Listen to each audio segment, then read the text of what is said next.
ረጅም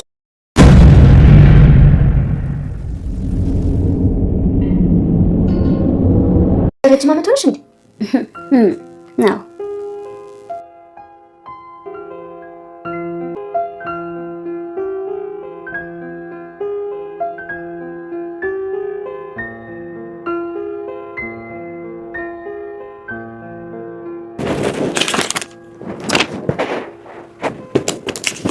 ምንድን ነው የሚለው?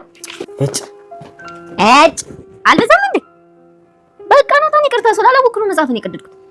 ጥሩ ጥፋትና ምን ይቅርታ መጠየቅ ትልቅ ሰው ባሪ ነው። ኪዲ የኔ ጥፋት ነው። ምንም ቢሆን መጽሐፍ መቅደድ አልነበረብኝም። መጽሐፍት እኮ እውቀት ናቸው። ይቀዳል፣ ይነበባል እንጂ አይቀደድም። ይቅርታ በጣም ከዚህ በኋላ በቃ አይለምደኝም። እሺ ይቅርታ ማድረግልሽ አንድ የምሰጥሽ መጽሐፍ አለ። እሱን አንብበሽ ከጨረስሽ እንዴ? እኔ እኮ ማንበብ አልችልም። አንድ መጽሐፍ ለማንበብ እኮ አንድ ዓመት ሊወስድብኝ ይችላል። በቃ ችግር የለውም። የተወሰኑ ገጾችን እየሰጠሽ ታነቢያለሽ።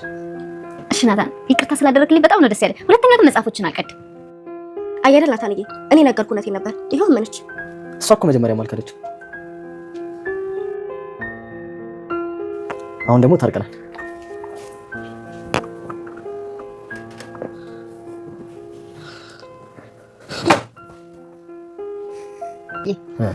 ከቅርብ ጊዜ ወዲህ በጣም ደስተኛ ሆናል። ይሄን ያላስተዋወቅብኝ? አዎ። ምንድን ነው የተፈጠረ ነገር አለ እንዴ? ምንም የለም። በእርግጥ አንቺን የመሰለች ቆንጆ ሚስትና እነዛን የመሳሰሉ ቆንጆ ልጆች ስለሰጠኝ ደስተኛ መሆን ይገርማል። ልክ ነው፣ ግን የሰሞኑ ለየት ያለ ነው። ምንድን ነው እሱ? ታዲያ እኮ ደስ ስላለኝ ደስ ነው ልልሽ የሚገባው።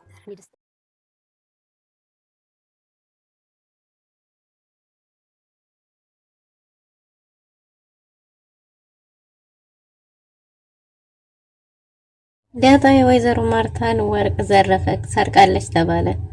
አቢ ዳጣን ከናታን ጋር ስታያት ናታን ትቀማኛለች፣ ናታን እሷን ብቻ ነው የሚመለከተው፣ እኔ ሊያየኝ አልቻለም በሚል ቅናት ተነሳስታ የእናቷን ሙሉ ጌጣጌጦች ወስዳ ዳጣ ናት ብላ ዳጣን ተጠርጣሪ አድርጋለች። አቶ ደረጀም እንዳታስደነግጧት ቀስ ብለን እንጠይቃለን፣ ከጠፋም ደግሞ ገንዘብ ነው ይተካል እያለ ነው። ወይዘሮ ማርታም ይሄ እኮ ቅርስ ማስታወሻዬ ነው፣ አንተ ብቻ የገዛልኝ ሳይሆን ብዙ ሰዎች በስጦታ እየሰጡኝም ሳይቀር ነው የተወሰደው፣ ስለዚህ እኔ ዝም አልልም፣ ፖሊስ ይጠራልኝ እያለች ነው። ሰላም ሰላም፣ ውድና የተወደዳችሁ ውድ ቤተሰቦች እንደምን አላችሁ? በያላችሁበት የዓለም ዳርቻ ሰላማችሁ በዘት ተተረፍ ይበል እያልን ዛሬም በአዲስና በትኩስ መተናል። እናንተም በቅንነት ላይክ፣ ሼር፣ ሰብስክራይብ እያረጋችሁ ቤተሰብ ታረጉን ዘንድ በትህትና እንጠይቃለን። ቤተሰብ ላረጋችሁን ሁሉ ከልብ እናመሰግናለን። በባለፈው ክፍል እንዴት ተመለከት ነው ዳጣ ተከታታይ ድራማ እንግዲህ ዳጣ ከአባቷ ጋር ወደ ከተማ ሄዳ አባቷም የሚያምር ቀሚስ ገዝቶ አስውቧት ፏ ፍንተሽ ድምቅ ፍክት ብላ ነበር። እናም በዛ የተነሳ ቤተሰቡ በሙሉ ተደናግጦ ነበር። ናታንም ዋው እንዴት ታምራለች ሲል ደግሞ ምኗ ነው የሚያምረው ብላ ወይዘሮ ማርታ ሳትቀር ተናግራ ነበር። ነገር ግን ደግሞ እውነታው ዳጣ አምሮባት ፍክት ብላለች። ናታን በአንድ ነገር ከፍቶት ነበር። ይሄም ምንድነው? ናታንን ያስከፋው መጽሐፊ አስተማሮች የእውቀት ምንጮች ናቸውና እንዴት መጽሐፍ ይቀደዳል የሚለው ነገር እጅግ በጣም አበሳጭቶት ስለነበረ ዳጣንም ሊጠይቃት ወደ ክፍል ወስዷት ነበር። ዳጣም ደግሞ መቀደዷን ሳትክድ ግን የቀደደችበት መንገድ እንዴት እንደሆነ ተናግራ ነበር።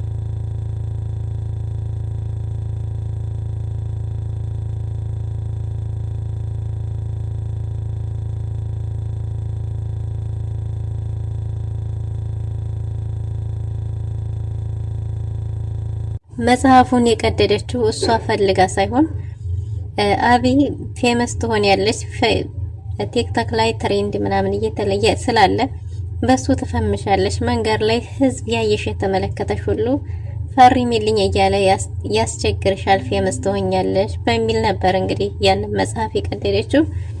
እና መጽሐፉን ያስቀደደቻት አውቃ ሆን ብላ ከናታን ጋር ልታጣላት ሆን ብላ እንደሆነ ስታስብ የመጀመሪያው ድብድብ ዛሬ ይጀምራል ብላ ቆርጣ ተነስታ ነበር። ናታንም እሺ በቃ እዚሁ ጠብቂኝ ብሎ ሀሳቧን ተረድቷት አቢን ሄዶ ሲያመጣት ኤቢም ስትመጣ ያለውን ነገር ተናግራለች። እሷ እኔ ስትቀደው ቀረጽኩ እንጂ ሌላ ምንም ያልኩት የተናገርኩት ነገር የለም፣ ይቺ ውሸት አምናት ብላ በውሸት እንዲታመን አድርገዋለች። ነገር ግን ደግሞ እሷ በጭራሽ እኔ አይደለሁም ራስሽ አይደል እንደዚህ ብለሽ የቀረጽሽኝም አንቺ ነሽ፣ ልጁ ፌመስ ትሆኛለሽ ያልሽኝም አንቺ ነሽ፣ ሆን ብለሽ ነው ብላ ልትደባደብ ስትል አይ እንደዛ መሆን የለበትም አንቺ ወፍ ዘራሽ ትናንትና መተሽ ደግሞ በቤቴ ልትመጻድቂ ትፈልጊያለሽ ወይ ብላ ኤቢን ብትናገራትም ዳጣም ልትደባደብ ተነስታ ነበር። ነገር ግን ነገሩን ቀለል አድርገው በግልግል ለዛሬው ታልፏል።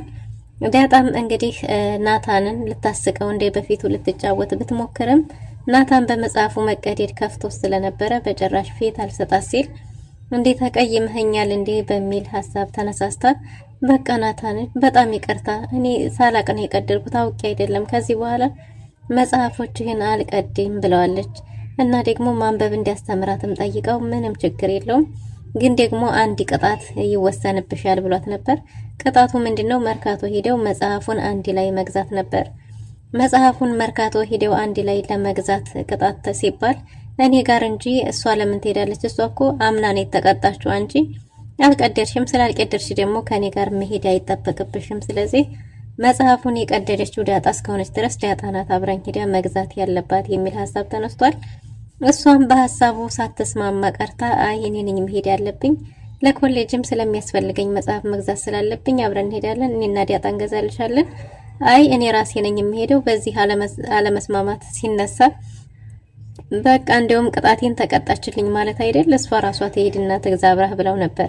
አይ መቀጣት ያለብሽ አንቺ ነሽ፣ አንቺ ራስሽ ነሽ አብረን የምንሄደው ብሎ ናታን አምሯል። ልብስ ቀይሬ ልምጣ ጠብቂኝ ሲላት ዳጣም በቃ ልብስ እኔም ቀይሬ ልምጣ ይሄ እየጠለፈኝ ነው ብላ ልብሳቸውን ቀይረው ወደ መርካቶ መጽሐፍ ግዥ ከመሄዳቸው በፊት እንግዲህ ዳጣ እጅግ በጣም ደብሯት ስለነበረ ክችን ገብታ የተፈጠረው ደብ እንደደበራት ተናግራለች። ክችንም ደግሞ ሰላም እናቷ አይዳጣዬ ይቺ መርዝ ልጅ ብላ የኤቢን ባህሪ ስለምታውቀው ማን ያስከፋሽ? ምን ሆነሽ ነው? ጽናቱን ይስጥሽ እያለቻት ነበር። እሷም ደግሞ ኤቢ ምን አይነት ባህሪ ነው ያላት እያለች ነበር። ኤቢ ከልጅነቷ ጀምሮ አስቸጋሪ እንደሆነች ተናግራለች። ዳጣም ደግሞ እዚህ ቤት ቆይተሻል ወይ ስትላት አዎ ብላ እንደቆየችም ተናግራለች። ሰላም እንግዲህ የዳጣ እናት ናት። በእርግጥ ግን ደግሞ ዳጣ እናቷ የት እንዳለች ምንም የተሰጣት ፍንጭ የለም። ሰላምም ልጇ የት እንዳለች የምታውቀው ነገር ያለ አይመስለኝም። ግን ደግሞ ልብ ለልብ እነዚህ ሰዎች ይፈላለጋሉ። ዳጣም የሆነ የመቅረብ ነገር አላት፣ እሷም ደግሞ የመቅረብ ነገር እና ተተቃቀፉ በኋላ ጠረኗ ደስ እንደሚል ሁሉ እየነገረቻት ነበር እና አይዞሽ ምናምን ብላ ማጽናንታታለች። ከዛም ደግሞ ዳጣ ከናታን ጋር ከቤት ወጣ መጽሐፉን ሊገዙ በሄዱበት ሁሉንም ረስታው ደስተኛ ሆናለች። ውሃ ዳጣ ባለመኖሯ እጅግ በጣም ደብሯት እናቷ ክፍል ገብታ ተኝታ ነበር። ኤቢም ሂዳ ከዚህ ክፍል ለቀሽ ካልወጣሽ ብላ አስፈራርታ አስወጣታለች። እንዴ እኔ እዚህ መሆን እፈልጋለሁ ብትላትም ውጭ እኔ ነኝ እዚህ መተኛት ያለብኝ ብላ ኤቢ እዛ ከተኛች በኋላ የእናቷን ጌጣጌጦች በሙሉ ሰርቃ ወጣለች። ኤቢም ወደዛ ክፍል ስትገባ ከጌጣጌጡ አንዱ ጫፉ ዘልቆ አይታ ስለነበረ እሱን ይሄ ምንድነው ብላ ልታይ ስትል በጥፊ መታት። እናታቸው ደርሳ ስትገላግላቸው ከልጅነት እስከ እውቀታችሁ አንድ ቀን እንኳን እንዴት ፍቅር መሆን ያቅታችኋል? ሁሌ እንዴት ተደባደባችሁ እዚህ ደረሳችሁ? እያለች ተናግራ ነበር። እንግዲህ ውሃም ምንም እንዳላጠፋችና ዝም ብላ እንደሆነ የመታቻት የሆነ ነገር ማየት ፈልጋ እንደሆነ የመታቻት ተናግራለች። ወይዘሮ ማርታም እኔ ደክሞኛል አባታችሁም ነው ተዋችሁ ከዚህ በኋላ ብላ ብላለች። እናም እንግዲህ ውሃም ይቅርታ ጠይቄ ተብላ ጥላ ወጣ ሄዳለች። ኤቢም ወርቁን ዘርፋ ከወሰደች በኋላ ወርቁን ክፍሏ ካስቀመጠች በኋላ ለእናቷ መታ ስለ ዳጣ አንዳንድ መጥፎ ነገሮችን እያወራች ነበር። ውሃ ዳጣ የታለች ተብላ ስትጠይቅ ዳጣ ከናታን ጋር መጽሐፍ ልትገዛ እንደወጣች እንዴት ስትናገር ወይዘሮ ማርታ ማንቺ እንዳትረብሻቸው ነው ይዘውሻል ሄዱት እያለቻት ነበር። እና ለዛ ነው የደበረሽ እያለቻት ውሃም ዲብርብር አድርጓት ነበር። ውሃ ማለት ልክ እንደ ውሃ ንጹህ መልካምና ጥሩ ልጅ ምንም ተንኮል የሌለባት ስትሆን ኤቢ ደግሞ በተቃራኒው በቅናት ያለች ዳጣን ገና ተመለከተ ናታን ገና እኔን ይፈልገኛል በሚል እንግዲህ ግብ ገጥማለች። ናታን ደግሞ በጭራሽ እናትና አባቷን አክብሮ እንጂ እሷን ጭራሽም ነው የማይፈልጋት። ወይዘሮ ማርታም አቶ ደረጀን በዚህ ሰሞን ለየት ያለ ደስተኛ ሆነሃል፣ ምን ተገይቶ ነው? ምንድነው በዚህ ልክ ደስተኛ ያረገህ ብላ ጥያቄ አንስታለች። አቶ ደረጀም በዚህ ልክ አስታውቆብኛል እያላት ነበር። አዎ በጣም ያስታውቃል፣ ደግሞ በጣም ነው ደስተኛ የሆንከው፣ ምን ተገይቶ ነው ስትለው ምንም የተገኘ ነገር እንደሌለ ግን ደግሞ እንደሷ አይነት መልካም ሚስት መኖሩ ብቻ ደስተኛ እንዳደረገው ቢናገርም አይ እንደዛ ብቻማ አይደለም አንቺን የመሰለችው ሚስት ስላለኝ ቢልም አይ ያ ብቻ አይመስለኝም፣ የዚህ በተለይ የዚህ ሰሞን ለየት ያለ ደስታ ነው ፊት ላይ ያለው ብትለውም እነዚህን የመሳሰሉ ልጆችና አንቺን የመሰለች መልካም ሚስት እያለኝ እንዴት ነው ደስተኛም አልሆነው እያላት ነበረ። እሷ ግን ከወትሮው የተለየ ደስታ እንደሆነ እየነገረችው ነበር። በዛውም አንድ ነገር አንስታለች። ልጃቸው ኤቢ እያደገችና ለአቅመ ሔዋን እየደረሰች እንደሆነና ይህንንም ደግሞ ናታን ልጃቸው የሚወደው የጓደኛው የተከበረ የጓደኛው ልጅ ስለሆነ ሁለቱን አንድ ላይ አጣምረው ቢድሩና ድርጅቶቻቸውን ሀብት ንብረቶቻቸውን በእነሱ ስም ቢያደርጉ ብናደርግ እያለች ነበር። የናታን ስሜትስ የሁለታቸው ስሜትስ እናንተ ሴቶች ችግር የለባችሁም፣ ገንዘብ ማስተዳደር ይቻል እንጂ ባታፈቅሩትም መስላችሁ መኖር ትችሉበታላችሁ። እኛ ወንዶች ግን ከማንፈልገው ሰው ጋር መኖር አንችልም። ስለዚህ ይሄን ነገር በእኛ ግፊት መሆን የለበትም በራሳቸው እንጂ የራሳቸው ተዋደውና ተግባብተው ከሆነ እሰዩ። ከዛ ውጭ ግን በእኛ ተገፋፍተው መሆን የለበትም እያለ ነበር። ወይዘሮ ማርታም እኔን እመነኝ በጣም ነው የምትወደው እሷ፣ እሱም ደግሞ ይወዳታል፣ ይዋደዳሉ፣ ፈርተው ነው እንጂ ብትልም እንዲህ ማንን ይፈራሉ? ማንን ነው ሊፈሩ የሚችለው የሚል ጥያቄ አንስቷል አቶ ደረጀ። ወይዘሮ ማርታም እባክህ ደረጀ እኔን እመነኝ እያልኩ በጣም ተወደዋለች ብሏታል። እሱም በድጋሚ ይህንኑ ነገር መልሷል። የናታንን ስሜት ማወቅ አለብን የናታንን ስሜት ማወቅ አለብን። እሷን ብትሆን እናንተ ሴቶች አስመስላችሁ መኖር ስችሉ፣ እኛ ደግሞ አስመስለንና መስለን መኖር አንችልበትም። ስለዚህ ልጆቹ በእኛ ግፊት ምንም ነገር መደረግ የለበትም። በራሳቸው ፍላጎት ራሳቸው ወደውና ፈቅደው ማድረግ አለባቸው። በዛ ላይ ምንም የሚፈራ ነገር የለም። ማንን ይፈራሉ? በእርግጥም የምወደው የተከበረ የጓደኛዬ ልጅ ነው፣ እሱም ደግሞ መልካም ልጅ ነው አውቃለሁ። ነገር ግን በእኛ ተገፋፍተው ሳይሆን በራሳቸው ውሳኔ እንጂ መወሰን ያለባቸው በእኛ ሊሆን አይችልም ብሏል። ወይዘሮ ማርታም እመነኝ ስልህ ብላለች። እንግዲህ እሱን ወደፊት አብረን የምንመለከት ይሆናል በሚል ሀሳቡን ዘግቶታል አቶ ተሰማ እና ወይዘሮ ማርታም ወደ ቤት ሄዳለች። ወደ ቤት ስትመለስም ቤት ውስጥ ውሃ ደባብሯት ቁጭ ብላ ነበር። እንዴ ምን ሆነሽ ነው ብትላትም እሷ ክፍል ሄዳ እንደተኛችና ኤቢ ደግሞ ከዛ እንዳባረረቻት ተናግራ በዛ ላይ በጣም ደብሮኛል ብላ እናቷ ጋር ተለጣጥፋለች። በጣም ብዙ ነገሮች ያሳስቧታል። አሁንም ደግሞ ያው ህፃናት ውሃ እና የምታስበው እንስሳዎች ሁሉ ሳይቀሩ ያሳስቧታል። መዝናኛም እንሄድም እያለች ነው። በዛ ላይ ደግሞ ያኔ ልጅ ሆና ያየቻቸው ህዋፋቶች አሁንም አሉ ወይ ብላ እስከመጠየቅ ደርሳለች። እንዴ አሁን እኮ ትልቅ ልጅ ነች ብትላትም ትልቅነት እንደ ህፃንነት መወረቅ እንደ ልብ ማያስችል ከሆነ ማደግ ቢቀርብኝስ ብትልም ማንም ሰው ወዶ ያደገ የለም ማደግ አይቀርም። አንቺ ግን አሁንም እኮ ያው ነሽ እያለች እያሳሰቀቻት ነበር። ዲያጣን ባለመኖሯ ደብሯታል። ዲያጣ ታዲያ የት ሄዳ ነው ብትላትም ከናታን ጋር መጽሐፍ ልትገዛ እንደሄደች ተናግራለች። እናም እናቷ ላይ ትንሽ ከተኛች በኋላ በቃ እኔም ለእረፍት ላድርግ ብላ ወደ ክፍል ሄዳለች። ወደ ክፍል ኤቢ እየፈራች እየቸረች እናቷን ሙሉ ጌጣጌጦች አውጥታቸዋለች። ይሄም ምንድነው? ኤቢን ከዛ ቤት ዲያጣን ከዛ ቤት ለማባረር ሲባል ማለት ነው። እና እናቷም ወደ ክፍል ስትሄድ ውሃና ኤቢ እየተደባደቡ ነበር። ውሃ በኪሷ ያዘችውን ነገር ለማየት ስትል በጥፊ መታት።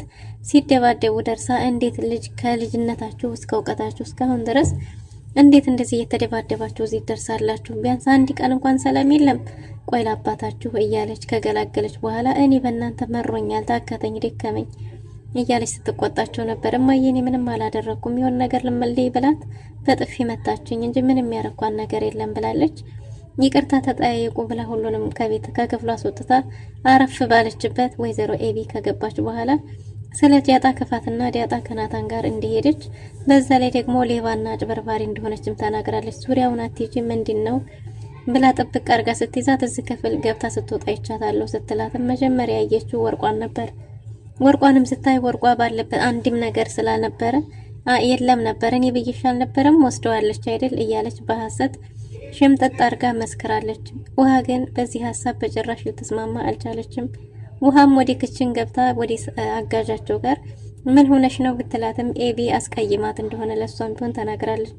አይዞሽ ምናምን ብላ አባብላታለች። እንደዚህ ብቻ ነው የምትይኝ እያለች አሳስቃ ከክፍሏ ሸኝታታለች። እናም እንግዲህ ወይዘሮ ማርታ እሳት ለብሳ እሳት ጎርሳ ይምጣልኝማ እያለች እየፎከረች ትገኛለች። ደረጀ ነው እንደዚህ ያረገኝ፣ ድሮም ቀልብ ያልወደዳትም ብለውም እሱ ነው እንደዚህ ያረገኝ፣ ስለዚህ ይምጣልኝ እያለች እየፎከረች ባለበት እንግዲህ አቶ ደረጀ ወደ ቤት ገብቷል። አቶ ደረጀ ወደ ቤት ሲገባ ቀልብ ያልወደዳትም ይች ልጅ ጥሩ ልጅ አይደለችም እያልኩ አንተ ነህ ያዘረፍከኝ፣ ሀብት ንብረቶች ጠፍተዋል ተብሎ ተነግሮታል። እሱም ያን ያህል አላስደነገጠውም። ቢጠፋም የእውነት ጠፍቶም ከሆነ ሰርተን እንተካዋለን፣ ካልሆነም ደግሞ አሁን ልጅቷ ስትመጣ እንዳታስደነግጧት ማንም ሰው በኃይለ ቃል እንዳይናገራት እያለ ነው።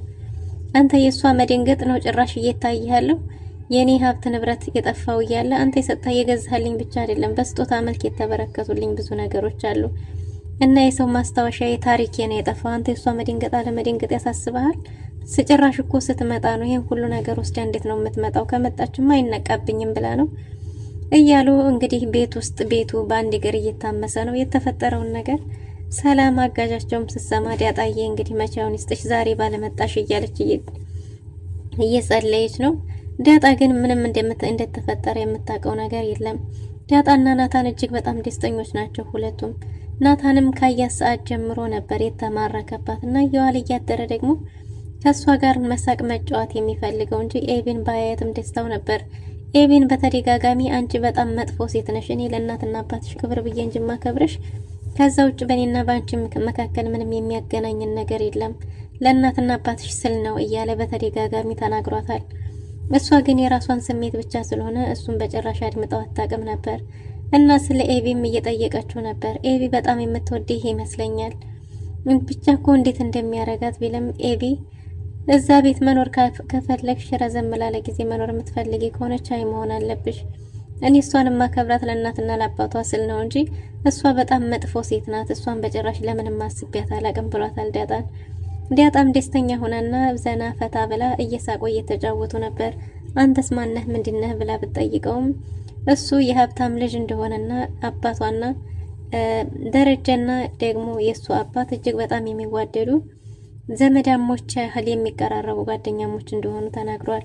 በትምህርቱም ወደ አዲስ አበባ መምጣት ሲፈልግ አባቱ ከፍቶት ስለነበረ አቶ ደረጀ እኔ ጋር እንደ ልጆች ይኖራል ብሎት ወደዚህ እንደመጣ ተንደላቆ ያደገ የሀብታም ልጅ እንደሆነ ነግሯታል። እንደዛ እንደሆንክ ታስታውቃለህ እያለች ስለሷ ሲጠይቃትም እሷ አሁን ላይ የምትኮራበትና የምትመካበት አባት እንዳላት እናቷ ያው ሌላውን ነገር ስል እንደማታውቅና በዝርዝር ደግሞ እንዲህ ነው ብላ መናገር እንደማትፈልግ ነግረዋለች። ጎዳና ላይ ማደግሽን እጠራጠራለሁ ቢልም እንዴ ጎዳና ላይ ማደግን ያጠራጠረ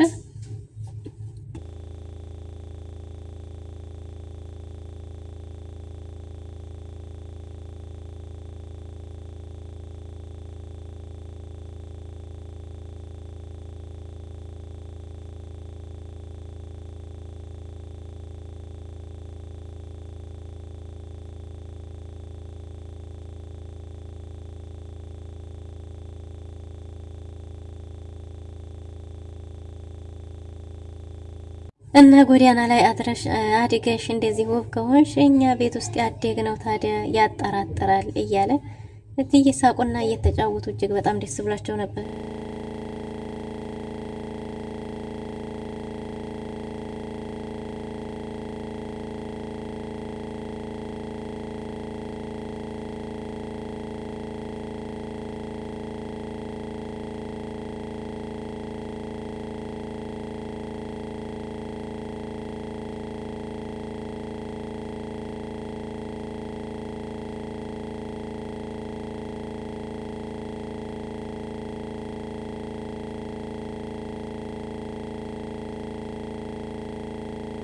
እናም እንግዲህ በጉጉት ቤት ውስጥም የምትጠበቀው ዳጣ አቶ ደረጀም ለፖሊስ ደውል እየተባለ ነበር። እሱም ቆይ ትምጣ መጀመሪያ ማወቅ አለብኝ እያለ ኤቢን አፋፏን እያላት ነው። ሎሚም ደግሞ ከፍቷት ወደ ክፍሏ ሄዳለች። ውሃ ማለት ነው። ዳጣም ወደ ቤት እየመጡ ነው ደውዬላቸው ነበር እያለ ሳለ አቶ ደረጀ ወደ ቤትም ሲሄዱ ዲያጣና ናታንም የተፈጠረው ነገር ግራ ገብቷቸው ግራና ቀኝ እየተመለከቱ እነሱን ፈጣው ቀርተዋል። ከቤትም አንድም ሰው እንዳያስደነግጣት ስለተባለ ወይዘሮ ማርታም ልነቃልተዋት እያለች ሁሉም ተፋጠው ቆመዋል። እና እውነታው ሲጋለጥ ይሆን ወይስ ደግሞ ዲያጣ ሌባ ነች ተብላ ከዛ ቤት ትባረር ይሆን የሚለውን በቀጣይ ክፍል ይዘን የምንመለስ ይሆናል። ለዛሬ የነበረን ቆይታ ይህን ይመስል ነበር። መልካም ጊዜ